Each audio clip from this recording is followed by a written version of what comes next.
à accomplir. Mais il a brisé l'alliance. Il a perdu la vie éternelle. Noé aussi avait quelque chose à faire.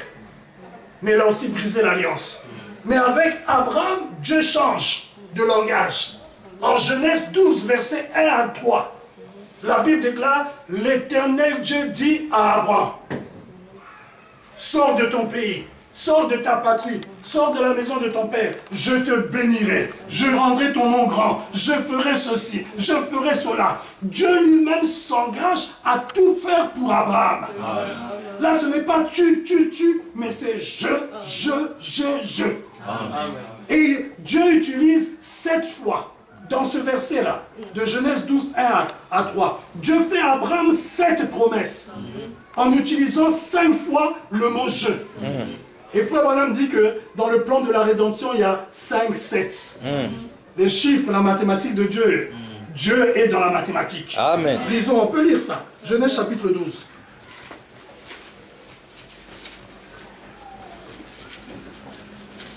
Verset 2. Écoutez les promesses que Dieu fait à Abraham.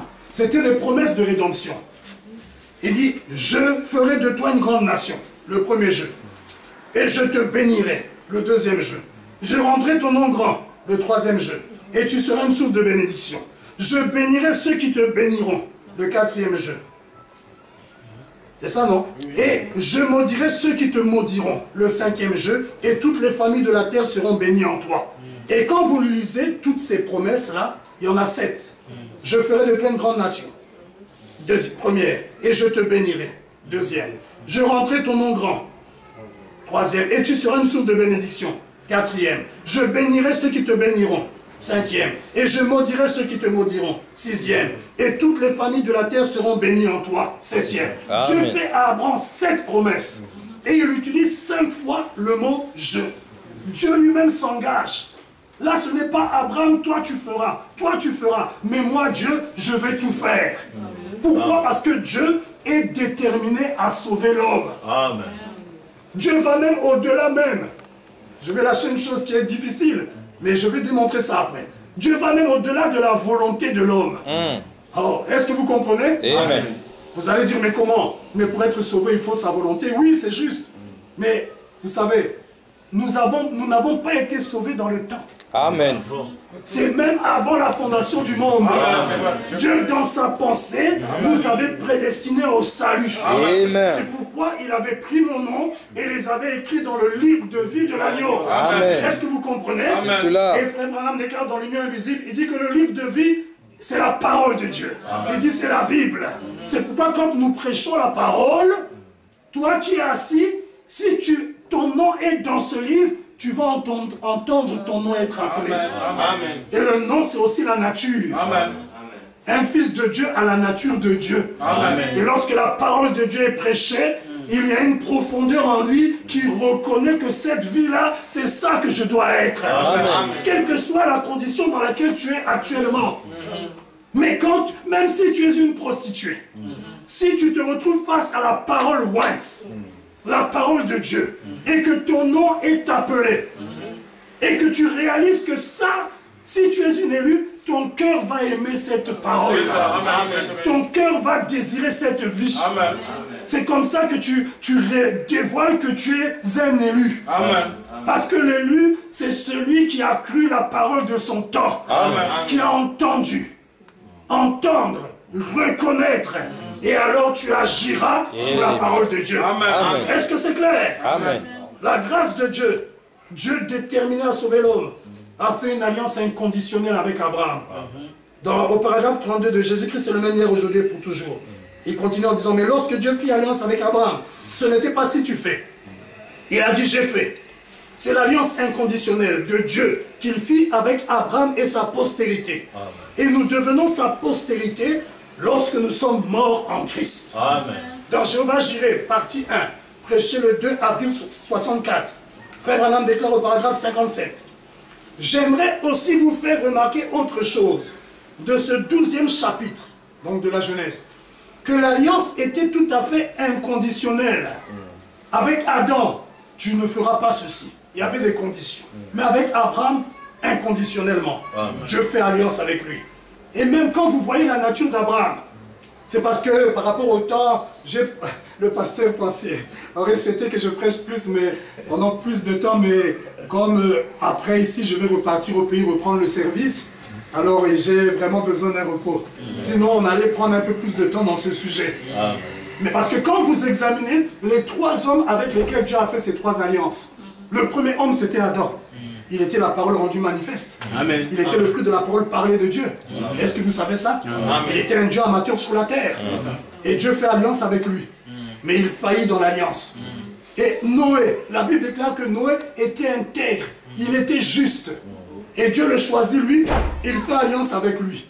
Mais Noé aussi, malgré sa justice, malgré son intégrité, il brise l'alliance. Dieu voulait montrer à l'homme que malgré tes œuvres, tes efforts, mais tu ne pourras pas demeurer dans la vie éternelle sur la base de tes efforts, de tes œuvres. Amen. Il est vrai que dans la vie chrétienne, il y a une part où tu dois t'efforcer. Parce que Frère Branham déclare aussi dans le mariage de l'agneau, il dit qu'il y en a qui prient en disant, si Dieu pouvait ôter de moi le démon de mensonge, je le servirais.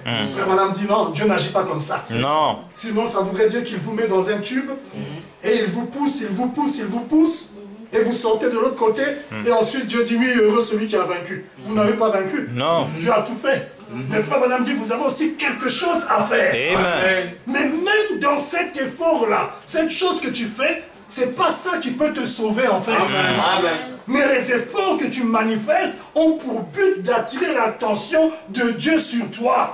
Amen. Et lui montrer ta volonté. Amen. Sinon, amen, tu vas dire non, si Dieu ne me délivre pas de l'impulsité, je peux continuer à appeler les femmes, mener une mauvaise vie jusqu'à ce que Dieu me délivre. C'est la grâce, c'est Dieu qui doit faire. Non! Si tu es un véritable fils de Dieu, tu vas arrêter les actes. Amen. Les actes, c'est à toi de les arrêter. Amen. Mais les désirs qu'il y a dans le cœur, toi-même, tu ne peux pas ôter ça. Amen. La véritable délivrance, c'est pas d'abord l'arrêt des actes.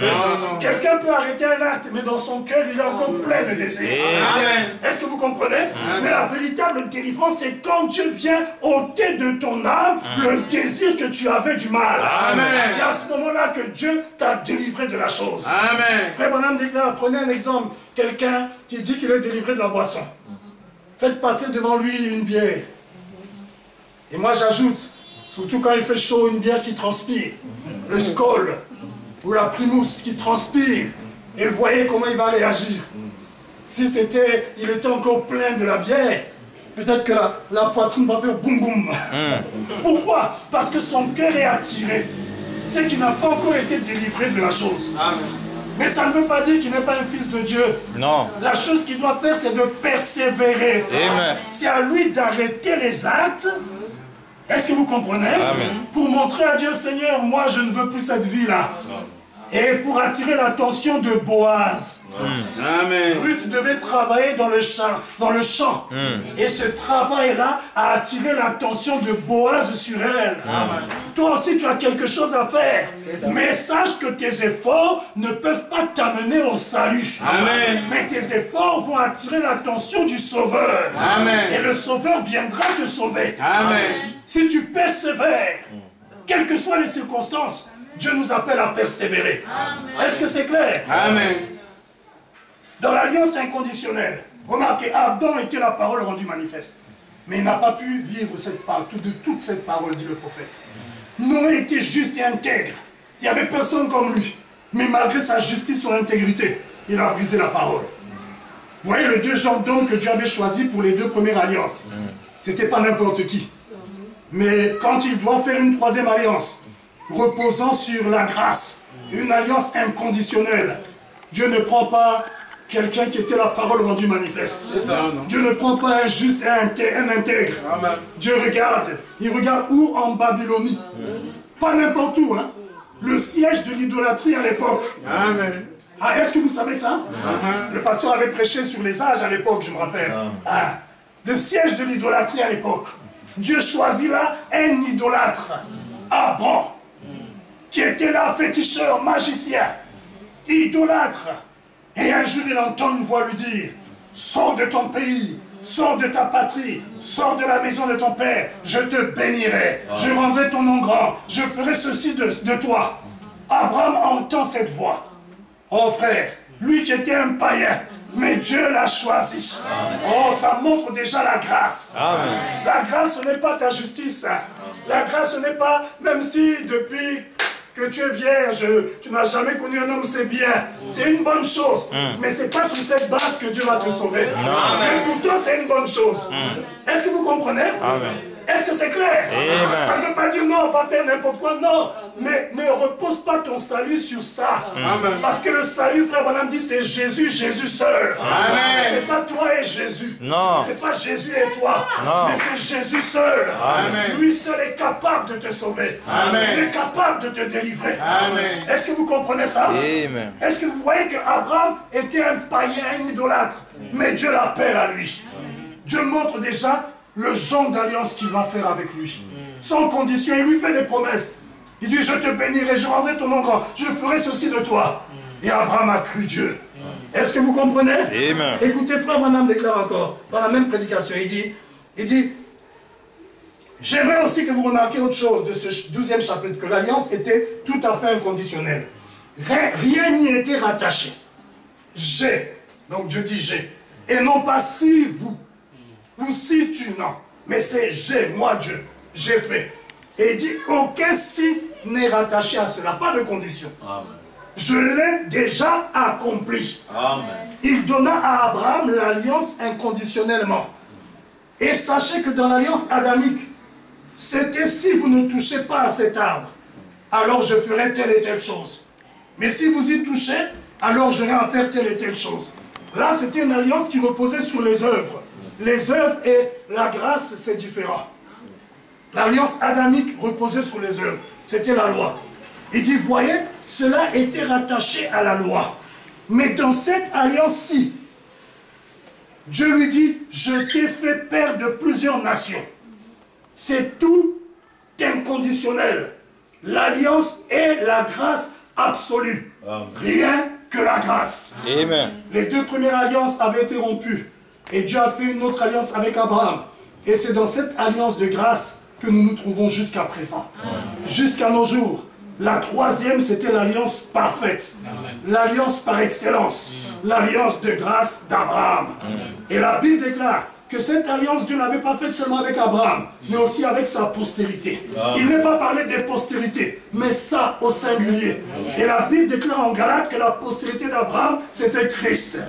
Et quand vous recevez Christ en vous, par le baptême du Saint-Esprit, vous êtes vous-même la postérité royale d'Abraham. Amen. Et les promesses que Dieu avait faites à Abraham vous concernent.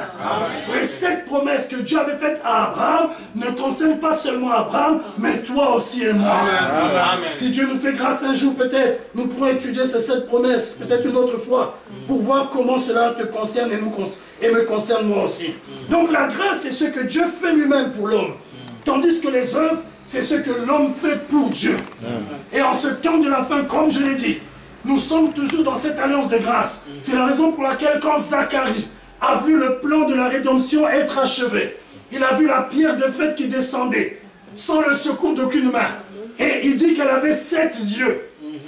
Est-ce que vous la voyez là? Amen. La pierre de fête, elle est aussi là. Amen. Est-ce que vous comprenez? Et lorsqu'elle descendait, la Bible déclare qu'il y avait un messager sur la terre qui criait « Grâce, grâce pour elle ». Grâce pour qui? Pour toi et moi, l'épouse.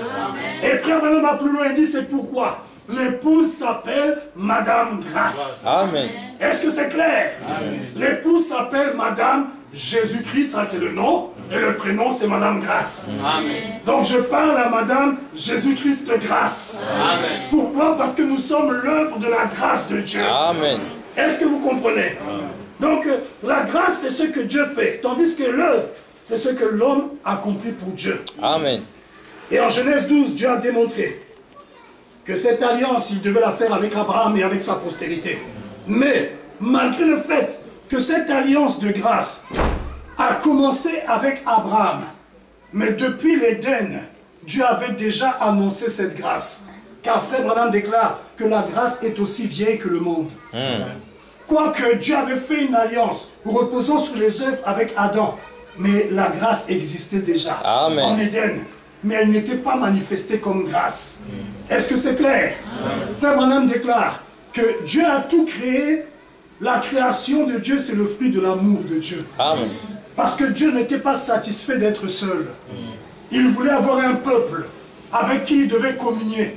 Comme un homme veut avoir des enfants, Dieu aussi voulait avoir une famille à qui il allait manifester son amour. Et il a vu, alors qu'il était dans l'éternité, là Elohim, il était là, avec dans l'ensemble de tous ses attributs. Il n'y avait rien qui existait. Il était seul dans l'éternité. Il était lui-même l'éternité. Et il a dit, il n'est pas bon qu'Ela Elohim soit seul. Tout comme il avait trouvé qu'il n'était pas bon que l'homme, Adam, soit seul. Dieu aussi avait trouvé qu'il n'était pas bon que l'homme soit seul. Amen. Et c'est comme ça qu'il a eu comme dessein de créer l'homme, afin de communier avec lui, d'avoir une famille à qui il allait témoigner son amour. Et c'est ce qui l'a amené à créer la terre, les astres et tout ce que vous connaissez. C'est comme une famille, un couple qui veut avoir des enfants. Ils apprêtent peut-être le berceau, la chambre. Ils apprêtent l'environnement qui recevra ce bébé. Et Dieu aussi, en créant les astres, le but c'était de créer la terre, qui devait recevoir sa famille. Est-ce que vous comprenez? Amen. Et tout ça c'était le fruit de l'amour de Dieu. Car Dieu avait créé l'homme par amour. Dieu aime, il est amour et il veut être aimé. Amen. Et l'homme a été créé pour aimer et pour être aimé aussi. Amen. Et c'est ainsi que Dieu a créé l'homme. Amen. Mais l'amour est toujours lié à la grâce. Amen. Car l'amour, quand l'amour s'élance, la grâce prend place. La grâce est la manifestation de l'amour. Et quand Dieu avait tout créé, tout l'univers, quand vous voyez même la nature fonctionne sur base d'amour et de grâce. Est-ce que vous comprenez? Amen. Savez-vous que la lune a des relations avec la terre, et plus précisément les eaux? Amen. Est-ce que vous comprenez? Amen. Le soleil, lui, donne sa lumière à la terre. Qu'est-ce qu'il demande en retour? Mais c'est par amour qu'il le fait. Dans l'amour, il y a toujours la grâce. Est-ce que vous comprenez? Toute la création fonctionne sur base d'amour. C'est le péché qui a brisé, qui a chassé cet amour de l'Éden. Mais avant, le lion et la brebis étaient ensemble. Amen. Il n'y avait pas un lion qui dévorait une brebis. Tous vivaient ensemble. Est-ce que vous comprenez? Amen. Donc tout fonctionne sur la base de l'amour. Et même avant la chute, la grâce existait déjà. Mais elle n'était pas manifestée comme grâce. Parce que même l'homme lui-même, tout ce qu'il était, c'était le fruit de la grâce de Dieu. C'est ça. Qui avait fait quelque chose? Est-ce que Adam avait fait quelque chose pour être ce qu'il était? Non. Non. Même l'autorité qu'il avait sur la terre, Dieu lui avait donné ça. C'était la grâce. La grâce, c'est un don. Un don, c'est ça la grâce. Amen. Un don ne le mérite pas. L'homme avait la vie, mais c'était la grâce. Il avait la terre sur laquelle il régnait. C'était la grâce. Dieu lui avait donné une femme. C'était par grâce. Amen. Tout ce qu'il était, c'était le fruit de la grâce de Dieu. Mais cette grâce-là ne lui était pas révélée comme étant grâce. L'homme n'avait pas conscience du fait que Dieu l'aimait réellement. C'est pourquoi Dieu lui a donné la loi, parce qu'il savait que par la loi, l'homme allait tomber, parce que Satan allait venir faire tomber l'homme. Et Dieu a permis ça dans le but de manifester à l'homme combien il aime. Amen. Pour lui faire connaître ses attributs rédempteurs. Amen. Et lorsque l'homme est tombé, alors l'homme était dans la bonne position pour que Dieu lui fasse connaître son amour. Amen. Et qu'est-ce qui s'est passé? Frère Madame déclare. Alors à ce moment-là, la grâce de Dieu a été manifestée à l'homme. Lorsque l'homme est tombé. Mais sachez que l'homme était déjà dans la grâce avant. C'est parce que je n'ai pas retrouvé la citation. Frère Madame déclare. D'où était tombé l'homme en Éden? C'est là. Il était tombé de la grâce. Ailleurs il dit de la parole, ailleurs il dit de la grâce. Il était déchu de la grâce. Si l'homme était déchu de la grâce, c'est qu'avant la chute, il était dans la grâce. Amen. Mais la grâce ne lui était pas manifestée comme grâce. Et Dieu a permis la chute pour lui faire connaître combien il aime et combien il voulait lui faire grâce. Amen. Et remarquez maintenant, comment cette grâce s'est manifestée à l'homme en Éden. Est-ce que vous êtes avec moi? La première manifestation de la grâce s'est accomplie à la chute. Je répète, ça ne veut pas dire qu'avant l'homme n'était pas dans la grâce. Exister et être manifesté sont deux choses différentes. Une chose peut exister, mais n'est pas manifestée. La grâce existait déjà, mais elle n'était pas encore manifestée comme grâce. Mais lorsque l'homme est tombé, alors frère Branham déclare dans le message de grâce, il dit au paragraphe 68, la grâce a été manifestée pour la première fois à la race humaine, dès le commencement de la race humaine, lorsqu'au commencement la race humaine a été créée dans le jardin d'Éden, et quand ce matin ténébreux, quand cette petite dame a traversé la ligne de démarcation et est allée à l'encontre des commandements de Dieu et a séduit son mari pour qu'il fasse la même chose. C'est là que la grâce qui existait pourtant, mais lui a été manifestée. Et comment cette grâce-là a été manifestée à l'homme? Elle a été manifestée sous 3 étapes. Je voudrais que vous suiviez attentivement. Amen. Dieu avait exigé à l'homme, si tu veux vivre, ne mange pas de cet arbre. L'homme a failli. Toute loi est assortie d'une sanction. Exact. La force de la loi, c'est la sanction. Et lorsque l'homme a brisé la loi, la sanction de la mort s'est abattue. Et l'homme est tombé dans la mort. Et cette mort-là, c'est à caractère spirituel et aussi à caractère physique. Plus tard, il est mort physiquement. Est-ce que vous comprenez? Mais c'est d'abord le spirituel. Vous savez, quand quelqu'un peut être mort spirituellement, mais tu ne le vois pas. Mais tu le verras par les œuvres. Amen. Les œuvres sont l'expression de la foi. Et les œuvres sont l'expression de l'état d'âme dans lequel tu es. Les œuvres sont l'expression de l'atmosphère dans laquelle tu vis. Est-ce que vous comprenez? L'homme était tombé. Et Dieu lui a révélé sa grâce. Qu'est-ce que Dieu a fait? Rappelez-vous que la grâce, c'est ce que Dieu fait lui-même, pas ce que l'homme fait. C'est Dieu à l'œuvre. Quand l'homme est tombé, Dieu n'a plus dit à l'homme, tu feras ceci, tu feras cela. Mais qu'est-ce que Dieu a fait? Genèse chapitre 3, à partir du verset 7, lisons. Genèse 3. Les yeux de l'un et de l'autre s'ouvrirent. Ils connurent qu'ils étaient nus. Ayant cousu des feuilles de figuier, ils s'en firent des ceintures. Là, Dieu n'avait encore rien fait. L'homme était tombé. Et qu'est-ce qu'il fait? Il prend des feuilles de figuier, il s'en fait des tuniques, des ceintures. C'était des tuniques, un habit. Et il s'habille de ça pour cacher sa nudité. Parce que la chute l'avait amené, lui avait ouvert les yeux à sa propre nudité. Alors qu'avant, il y avait un voile saint qui l'empêchait de voir sa nudité. Mais lorsqu'il est tombé, le voile saint l'a quitté. Le voile du Saint-Esprit. Et écoutez ce que dit la Bible. Alors, ils entendirent la voix de l'Éternel. L'Éternel Dieu, qui parcourait le jardin d'Éden. Vers le soir, ils ont entendu la voix de l'Éternel. Là, Dieu commence à agir. Et l'homme et la femme se cachèrent loin de la face de l'Éternel, au milieu des arbres du jardin. Mais l'Éternel Dieu appela l'homme et lui dit, « Où es-tu » La première étape de la manifestation de la grâce envers Adam, lorsque l'homme est tombé, quelle était cette étape? C'était Dieu appelant l'homme. Amen. Dieu descend vers le soir en Éden. Et il appelle Adam, Adam, où es-tu? Il appelle l'homme par sa voix. Or la voix de Dieu, c'est aussi sa parole. Mes brebis entendent ma voix et elles me suivent. Est-ce que c'est clair? Amen. Et sa voix parcourait l'Éden. C'est quoi? Dieu appelant l'homme. La première étape de la manifestation de la grâce de Dieu à Adam, c'était l'appel de Dieu. Dieu appelant l'homme. L'homme qui était tombé. Au lieu que ce soit l'homme lui-même qui aille vers Dieu, après la chute, lui disant, oh Dieu, où es-tu? J'ai péché, je t'ai désobéi. Mais qu'est-ce que l'homme a fait? Lorsqu'il a entendu que Dieu parcourait le jardin d'Éden, il a fui. L'homme fuyant la présence de Dieu, l'homme fuyant la face de Dieu. Et ça a souvent été le cas de quelqu'un quand il pêche. Au lieu de venir à Dieu, il commence à fuir. Mais quand tu fuis Dieu, qu'est-ce que ça va t'apporter de bon? C'est cela. Mais c'est Dieu qui a la solution à tes péchés. Amen. C'est Dieu qui a l'expiation pour tes péchés. Un fils de Dieu ne doit pas fuir son Dieu. Amen. Et il y en a, quand ils ont péché, ils fuient l'église.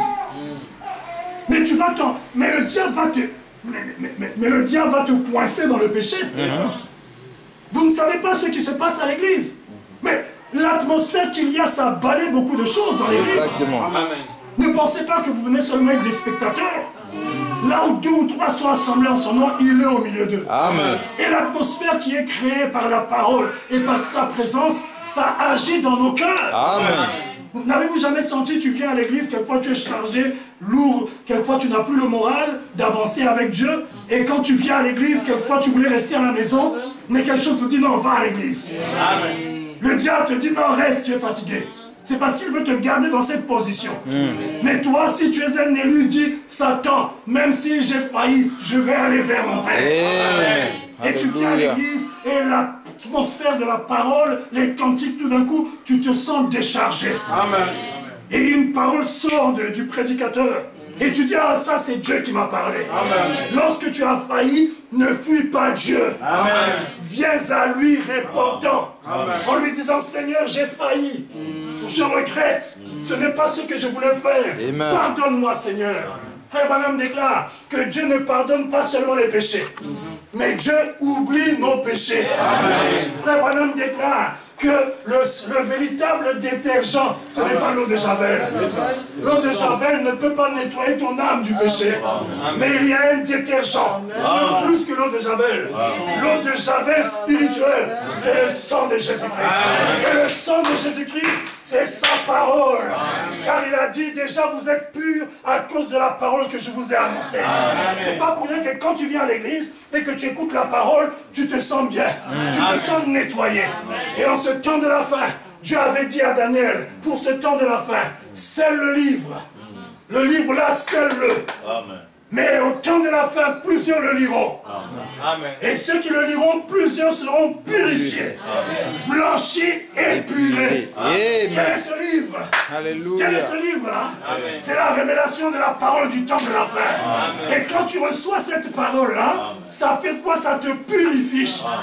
La vraie pureté, ce n'est pas chez les pentecôtistes, frère. Ah, excusez-moi s'il y a un pentecôtiste ici, mais nous aussi on est des pentecôtistes, mais des véritables. Amen. Ah, des pentecôtistes originaux. Mais la vraie pureté, ce n'est pas chez les pentecôtistes ni chez les protestants. Parce que la parole qu'ils ont n'a pas le sang qui peut purifier. Amen. La vie a quitté la tige. La vie a quitté les feuilles. Amen. La vie de Dieu est ascendante. C'est pourquoi il a représenté ça par le plan de blé. Et le blé a une vie ascendante. Et quand la vie monte, ceux qui restent derrière sèchent. La tige a séché. Les feuilles ont séché. La balle a séché. Amen. Est-ce que les graines a séché? Mais la vie se trouve dans les messages du temps de la fin. Amen. Veux-tu être pur du temps de la Alléluia. fin? Reçois le message du temps de la fin. Dieu a parlé dans cet âge par William Marion Branham. Vous allez dire, mais pourquoi vous parlez du nom de Branham? Mais est-ce que Jésus n'a pas dit dans la Bible? Et Esaïe n'a-t-il pas dit? Amen. Daniel n'a-t-il pas dit? C'est parce que nous croyons les prophètes. Et dans ce temps de la fin, Dieu nous a envoyé un prophète. Un prophète confirmé. Et ce qu'il a dit, c'était ainsi dit le Seigneur. Il n'y a pas quelqu'un qui doit venir corriger ce que le prophète a dit. Comme frère Billy Paul disait, un homme lui avait dit non. Dans le message, il y a beaucoup d'erreurs. Dieu m'a envoyé pour corriger le message. Frère Billy Paul a dit, oh, mais si c'était moi, je serais content parce que je n'aurais aucun travail à faire.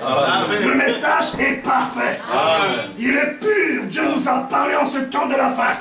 Moi, je crois qu'à la fin, quand le frère Branham a quitté la terre, le message avait été rendu parfait. Il y a des choses que le prophète lui-même a corrigées. Oui. Mais qui es-tu toi pour corriger le prophète? C'est ça. Amen. Donc tu es plus spirituel que le prophète? Je ne crois pas ça. Non. Parce que dans chaque âge, Dieu a élevé quelqu'un au-dessus des autres. Amen. Ça a toujours été le plan et la loi de Dieu. Amen. Et la loi de Dieu est de recevoir un serviteur confirmé. Amen. Et en ce temps de la fin, nous avons reçu un serviteur confirmé par la colonne de feu. Alors, je ne sais pas pourquoi je parle de ça, mais je me sens conduit à en parler. Et si tu crois vraiment le message du temps de la fin, frère, si tu l'acceptes de tout ton cœur, dans la sincérité, ce message va te transformer. Parce que dans le message, il y a la puissance de transformation. Amen. Tu ne peux